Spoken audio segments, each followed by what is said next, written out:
आदाब वतन समाचार में आपका खैर मकदम है। मैं शादाब खान। इस वक्त मैं खड़ा हूँ गुड़गांव के गुरुग्राम के सदर बाज़ार गुरुद्वारे के सामने।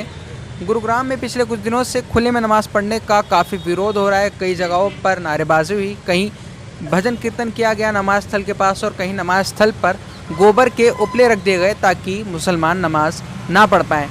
इस माहौल को देखकर पुलिस ने भी खुले में नमाज़ पढ़ने पर कई जगह पर पाबंदी लगा दी। इन सब घटनाओं को देखते हुए इस गुरुद्वारे की मैनेजिंग कमेटी ने फैसला किया है कि अगर मुसलमानों को नमाज़ पढ़ने के लिए कहीं जगह नहीं मिलती है तो वो गुरुद्वारे के बेसमेंट में आकर नमाज पढ़ सकते हैं। गुरुद्वारे के बेसमेंट में देखा जा सकता है कि यहाँ 300 से 400 लोग आराम से नमाज पढ़ सकते हैं।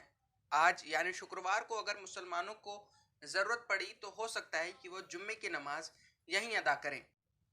सिख समुदाय का यह कदम सराहनीय है, लेकिन ज़रूरी है कि प्रशासन और बहुसंख्यक समुदाय के नेता आगे आएं और देश में बढ़ रही नफरत की निंदा करें।